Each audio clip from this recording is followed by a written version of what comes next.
morning, I'm Sue Spargo and welcome to week 3 of Bits and Pieces. This week we're going to be working with an array of purples and I do love the way they've come together. So we're going to be using plum, orchid, very berry and dogwood rose. So I'm starting the blocks off using color families like that. We'll see what happens in future weeks. So this one is pretty simple, especially if you've done half square triangles, but if not, I thought I would just explain them to you. We're cutting squares and you're going to mark the diagonal of one. So I'm just going to mark it here on my, so you need 2 squares to make this combination. So in fact, 4 squares for each block, so 1 of each color will work. And you're going to do a diagonal across like this. Now I'm going to take it to the sewing machine and I'm going to sew a scant quarter either side of this chalk line. So I'm going to sew a 1/4 inch or a scant 1/4 inch either side of this chalk line, so across the diagonal. And again, I'm going to do a little back stitch when I start, and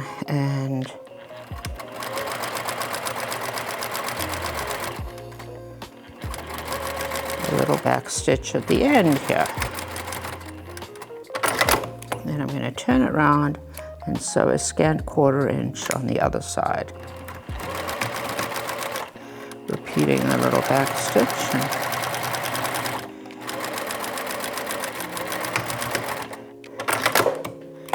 Okay, so now I'm going to cut on my chalk line. So you see scissors, you can use your rotary cutter or I'm just going to use my scissors here. Okay, so remember to press your seams open. So I'm going to hold it like this, get my flatter, and I'm just going to give it a little spray and then I'm going to open it and steam it.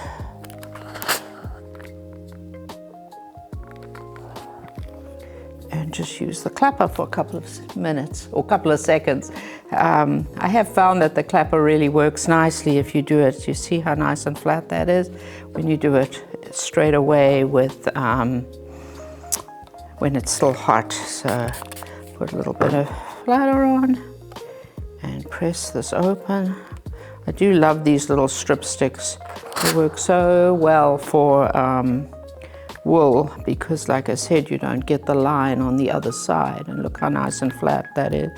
And I love really flat seams, you know, so that you don't have a lot of trouble and it's much more accurate.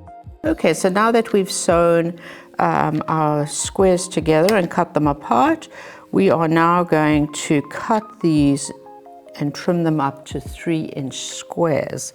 So I'm putting the diagonal, the 45-degree diagonal line on the sewing line, and I'm going to trim up 2 sides, and then I will flip it around and trim up the other 2 sides.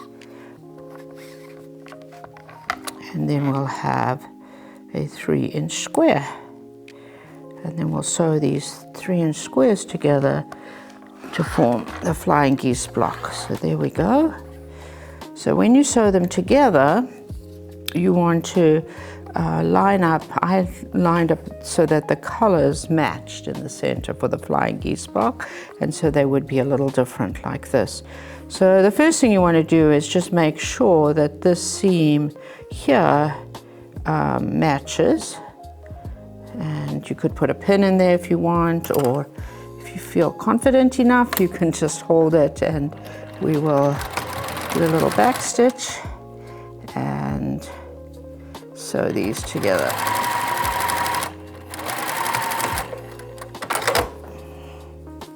And there we go. So not too bad.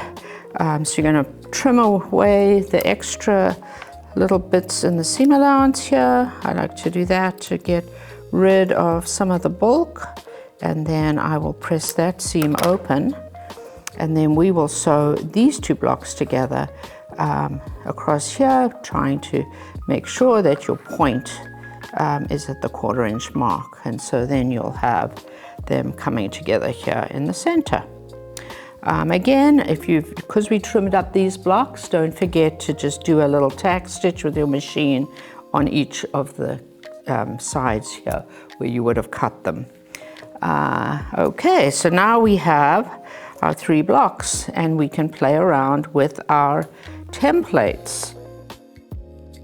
All right, so now you have your 3 blocks together, and we're going to do some big stitch. So I'm using my triangle templates this time, and the sizes that I picked was my 3-inch triangle for here, and this is the 1 3/4 one, and the 2 1/4 one. So again, you can do whichever design you would like, but you can see I stacked them here. I did 1 upside down on this one, and here I just did 3 of them sort of moving around the block.